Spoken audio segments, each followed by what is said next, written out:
At the heart of the East African football holy grail sits a principal actor, Young African Sporting Club, otherwise known as Yanga. With a storied history and a fairy tale stitched into years of enchanting glory and fair share of lows, this club has seen it all. I've come to Tanzania, a country blessed with so much beauty, to speak to club president, engineer Hersi Said, to try and understand the club's DNA and more.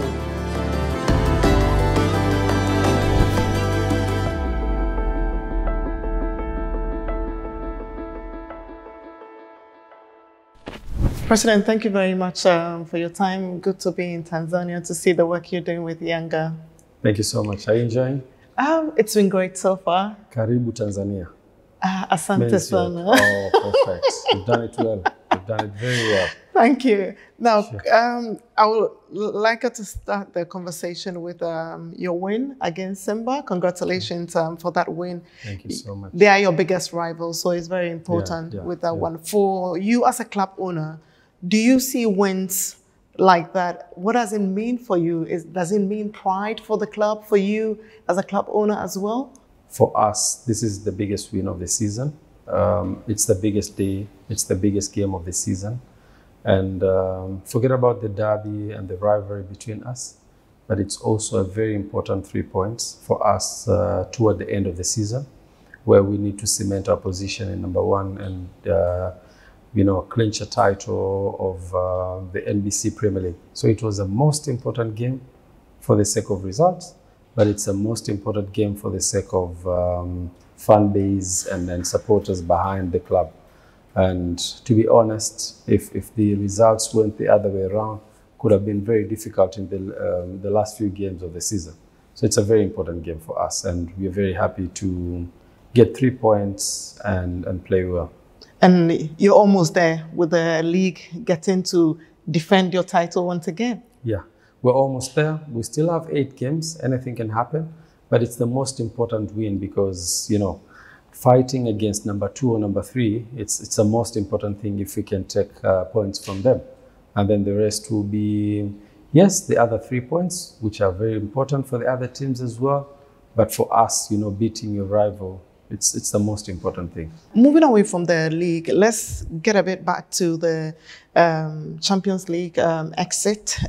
This must be some good motivation for the team to keep going with what they did in Confederation Cup last year, and they build it up to the Champions League. Not too lucky to get to the semis, but I'm sure it's a good build-up for the team. Yeah, actually, for the past few years, Yanga was not doing well in African tournaments, to be honest. We had some struggles since 2016, where the former chairman left the club. And so we came back around 2000 and started building the team. And from 2000, things were now, starting better, and we are now enjoying the investment and dedication that was implemented in our team. We came up with a project called Transformation, which to me is the key of all these changes. The transformation was restructuring the club to a new style of operation. And so from there, we started signing good players. We created a good relationship with the sponsors and partners and stakeholders. But furthermore, we went to establish a very strong management system. And that now these are the results. Talking about CAF winning the league in 3 in a row now. I'm expecting this, inshallah. It's going to be the 3rd trophy in a row in the league. We've won FA Cup 2 times in a row, but also CAF Confederation last season to the final. And this season, quarter-final of Champions League. To be honest, this is the first time since they've changed the system of CAF. This is the first time Young Africans has been to quarterfinal, and this is the first time since 1998 when Yanga qualified to the group stage of Champions League. You're talking about 25 years last time when Yanga qualified to CAF Champions League. So it was 1998 last time when we were in the group stage. So these are all the progress of our club, and we're very happy and proud of that. President, what does Yanga mean to you? Yanga it's a life. It's a life. It's combined all together. History, culture, emotion. For me, this is a club of my life. It is coming from my father. He was a big fan of Yanga, and he's late. I mean, he died in 2014. When I was still a fan and a member of Yanga, he could have been very proud if he was here now, seeing his son doing the leadership of the club and having these achievements. And you look at the fan base. You've spoken about how it's like the soul. It boils down to everything that the fans also believe in, because more or less like they've given everything to the club. I'm sure it gives you goosebumps sometimes looking at that and how you want to even pay them back in terms of results and trophies. You're right. The emotional connection between the club and the fans and members, it's to the highest level. I can tell you, some of the times when we play away, and let's say you have an early flight, and 6 o'clock you're landing to any other region in within the country, and you find members and fans outside the airport waiting for their club, for their players, and for their leaders, and for their coach and technical staff. They want to see them. 6 o'clock in the morning. And most of the areas, sometimes, you know, it's not even fair for them in terms of logistics to be there on time. But these people are there waiting for their players and the team to motivate them and allow them to feel that we've been here and we've been received very well. So, and I keep telling my players, like, guys, look at these people. They're here for you. And they're here to support you. You need to make them happy. You need to make them proud. I'll give you there's a small example that I normally give my players. When we win the league, 2 times we're coming from, we won the league up country, and we were coming back to Dar. From the airport, you've been to the airport? Yes. From the airport all the way to our clubhouse, which is almost close to my office. These people are running next to the bus with the players. And the weather of Dar es Salaam, you're lucky here now, it's raining. Normally, it's not less than 30 degrees. These people are running next to the bus from the airport all the way to the city center. It took them 4 or 5 hours to reach the city center, running next to the bus. And thousands of people, you're not talking of 1 or 2 people with motorbikes, thousands of people. And I keep telling my players, guys, look at these people. They are happy and proud because of what you've done. Make them proud all the time when you play. When you keep on the kit of Yanga, remember that these thousands of people that made it to the road here are the one either celebrating when you win or, you know, depressed when you lose.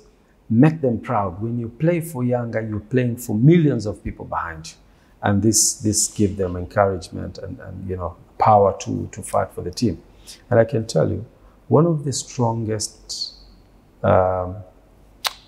character of our players is to fight regardless of what. President, doing all this for football in the country, and even your role as president of Yanga as well, it's also important to talk about capital and investment, etc. Football, like everybody knows, is capital intensive. Sure. Does Yanga make enough to sustain its operations? I'll tell you. I mean, we have a small history of what happened with Yanga. In 2016, we had a chairman. At the same time, he was the sponsor of the club, and he was doing everything for the club. And the club was doing very well because of him. Unfortunately, when he left the club, everything was like collapsed, because we couldn't be able to raise funds for us to be able to pay salaries, to sign good players, to maintain our costs. This is where we had a downfall from 2016 to 2020. So when we came back, we said, no, we need to find a way whereby the number of fans and supporters that are behind this club are also adding financial value to the club. We never wanted to, you know, depend on one person or an individual who sometimes, you know, it's a burden to him. And you never know, today is here, tomorrow is not here, and what's going to happen to him or what's going to happen to the club. So what come up with is a transformation project, whereby fan base or fan engagement is going to be a key role to add financial value and create a better platform as well on your structure of management to accommodate sponsors that can also chip in and add financial value. And the third part, which is also very important, is we've decided instead of having 100% of our members, so the ownership of the club is split into two. We have 51 for members and 49 for the investors. So we're opening doors for investors to come in and bring money to the club. So money is very, very important and it's key. Like I said, so these are the three elements that add financial value. Number one is investors by selling 49%. Number two, creating a structure that accommodates sponsors and give them value. And number three, fan engagement process where members and fans can be able to pay their membership fees. I'll give an example of what happened last year when we launched the program. We collected almost $800, we're talking about $800,000 in year one from the members and fans, which is a huge amount of money talking about membership fees. I know all these things, sometimes it comes with its challenges as well. I would like to know, what are the unique challenges that you have faced as a president of the club? So what we have, I mean, the challenges are there always. Number one is results. You can't run away from the results. I mean, the culture that we have in our club, it's a result-oriented football club. There is no way you can draw a game. Losing a point, that terminology is cancelled in our team. So you have to find results every match that you're playing. So that's number one. And that's the biggest thing. When you have results, everything is fine. I saw a bit of emotions, like with you watching the match, you're like, okay, relief. Sometimes, yes. Sometimes, sometimes it's a difficult game and you need to win. But I can tell you, number one challenge is results. Number two challenge is the culture. Transforming our team to a new model of operation creates a lot of cultural change. And, people used to do this, people used to do that. And you're coming up with a new system, which is a modern system. Yeah. And that modern system allows you to do some changes, including, but not limited to, sometimes moving people away from the team and bringing the new dimensions, new ideas, So you find some challenges like that. But number two is the other challenge that we are also facing is on the same base of culture is, let's say, paying membership fees. People are not used to pay their membership fees. People are taking for granted, like, no, my club is there. Everything is fine. And we're going to win. We're going to, sign good players. And sometimes they mention, we want this player. We want that player. And to be honest, it's expensive if you want to take your club to the next level. So allowing them to add financial value, it's another key. And it's not the culture of what we were doing in Africa. So, but slowly, they get to understand. Like I said, last year we broke a record. A year before that, we collected $10,000. A year after we introduced this transformation, we collect $800,000. So you can see, so it's a cultural change, but it's a slow thing because we have to be very wise in how we approach the matter, allow them to understand that they are key stakeholders to run their club. And I'm sure in the next 3-5 years, it's going to be a thing which is, part and parcel of them doing the thing. It's not always good. Sometimes it's rosy, but what drives your ambition even when the losses keep coming? The most important thing for me is to make sure that, there was a negative, perception from the beginning. Like, young people of my age cannot be able to run this old football club. That was the perception here. And like I said, Young Africans is the oldest football club here. Next year will be 90 years of age, 90 years. So a lot of people were not comfortable enough to say, young people like my age can be able to run this club. They were expecting very old people to run this club. So that is number one motive for me to make sure that I do well in everything that is in my table, and make sure that this club performs well in and out the pitch.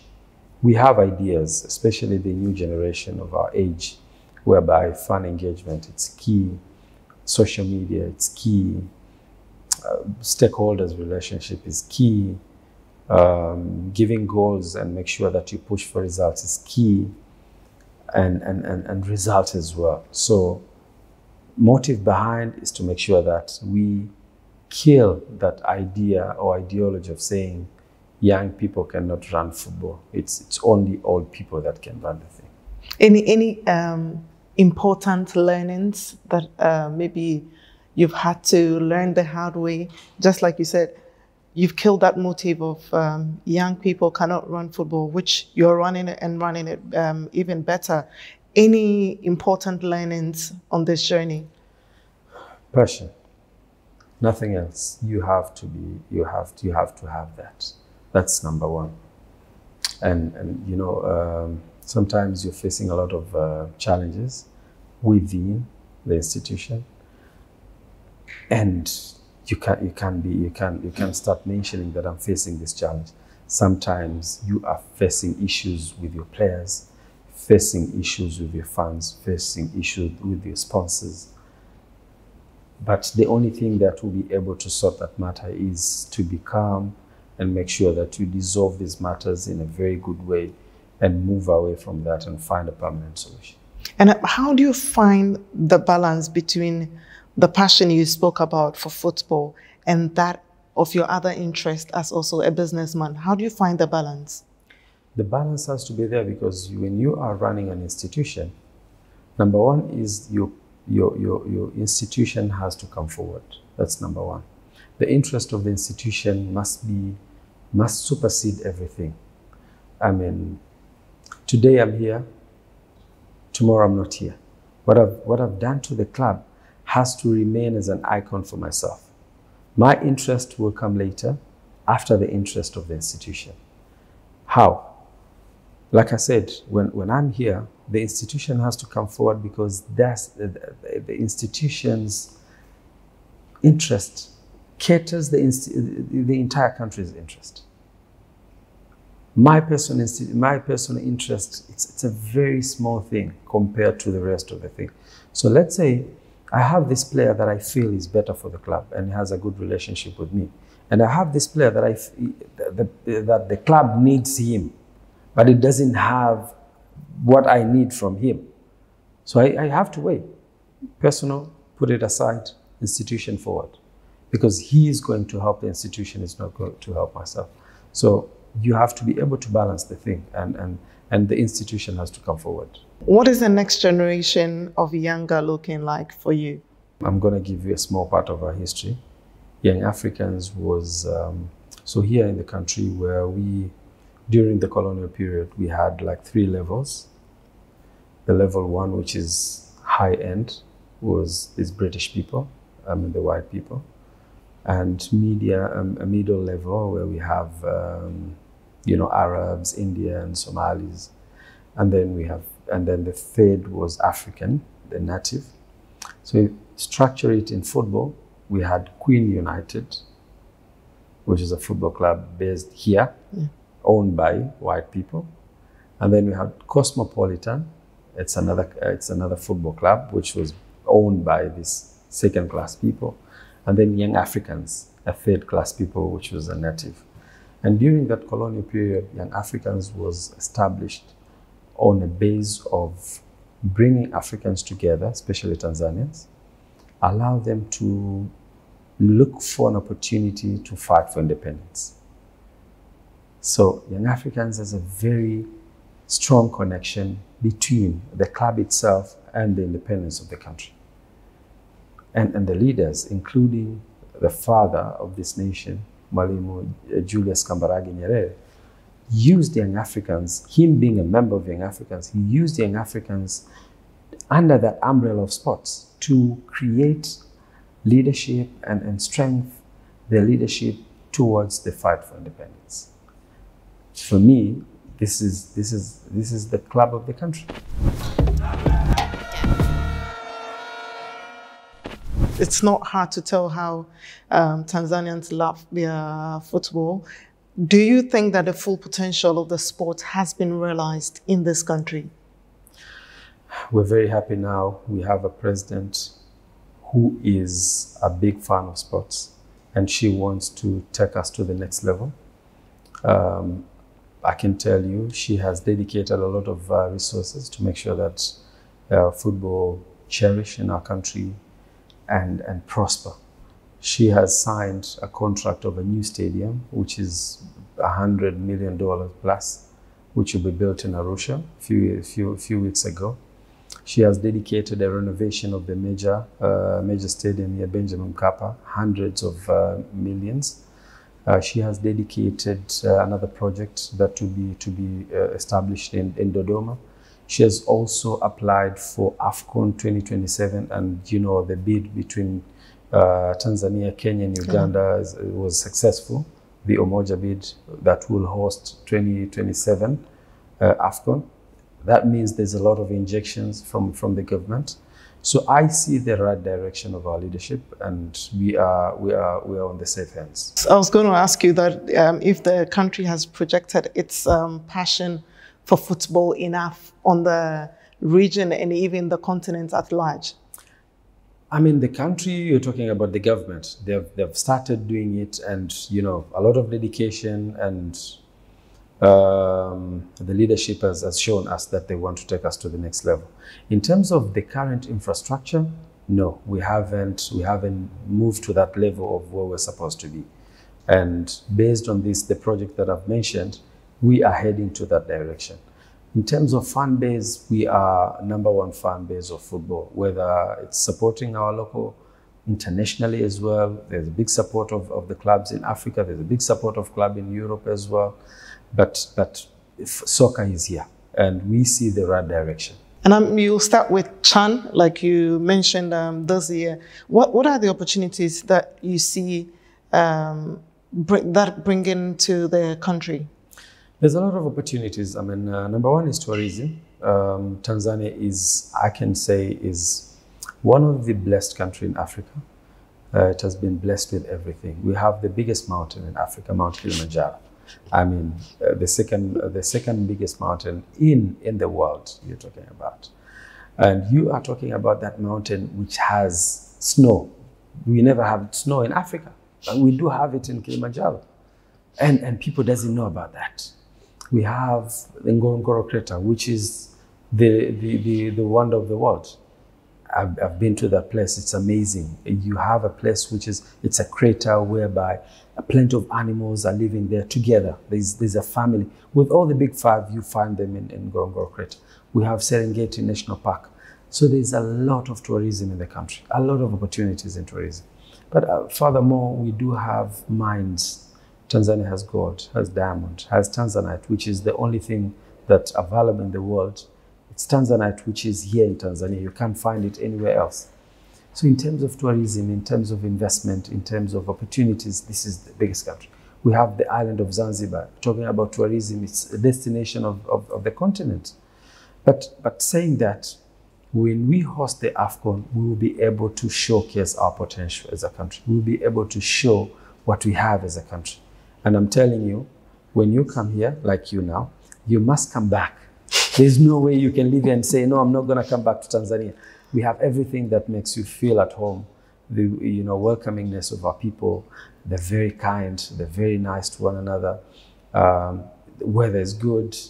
You have everything here in the country. So this is going to be the biggest opportunity for our country to show our potential as a country, but show what we have to the rest of the world. What are some of the structural changes in African football you would like to see in the next 4 years? Like I can say, one of the most important areas that we need to do now is to focus on youth development. And #2, I would like also Africa to start focusing on women. We have seen a lot of potentials in women's soccer. Here in Tanzania, we have never played a World Cup final, but it's under-17 women that went to the World Cup final. You can imagine, with all the investment that we're doing with Yanga and the rest of the clubs here and national team, we've never been to the World Cup. But the only team that took us to the World Cup is under-17 women.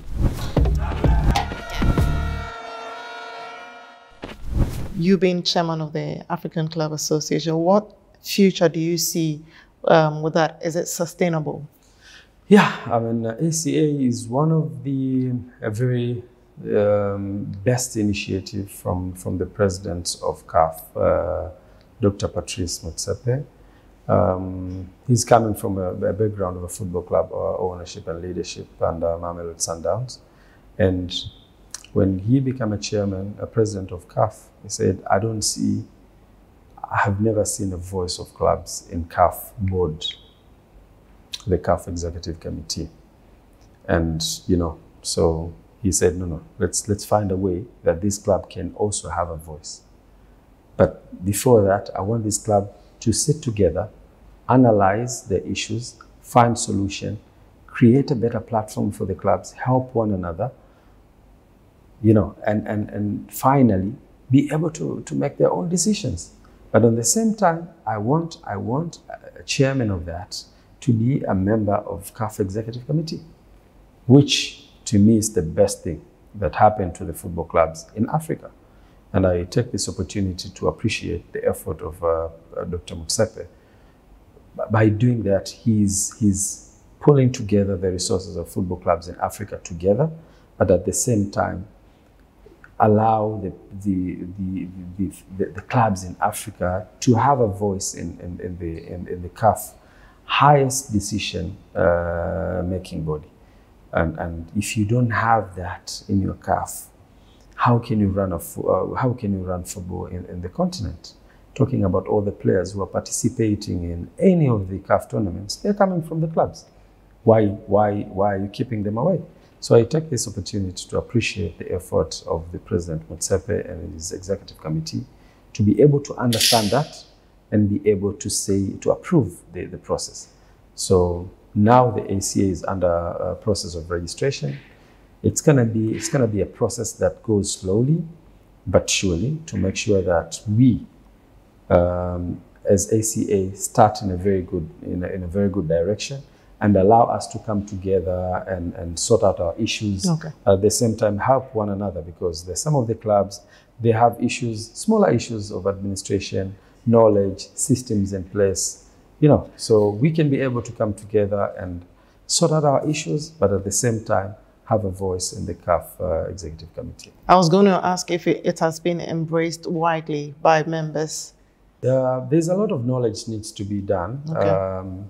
Just to allow the members now, the clubs in Africa, to be able to understand what is happening, what is ACA going to help them, how are they going to be enrolled to be the members of ACA. So this is another stage that we will come later. Okay. Yeah. If you're no longer in this role, what do you want to be remembered for? Number one, I want to build a stadium, which is something that was never been done. Young Africans has had trophies like any other team in the country. We are the most successful football club here. 29 league trophies. Inshallah, this year we'll have the 30. And the second position is sitting at 22. So Yanga has won everything. Okay, I've taken them under my leadership to CAF Confederation final, which is another history. So we have a medal of CAF Confederation. And going to quarterfinal, it's something that has been done before. But I want to leave my name here by building a stadium. So now we're under the process, under the government, to acquire the land, which was us. It was us, but it has been taken by the government when they were improving the river. So we are asking again to allocate, the government to allocate a land for us so that we can build a stadium. And we have started negotiating with the sponsors. They're ready to build us a stadium of 20,000 seats. So this is my mark I want to leave before I leave Young Africans. Yeah,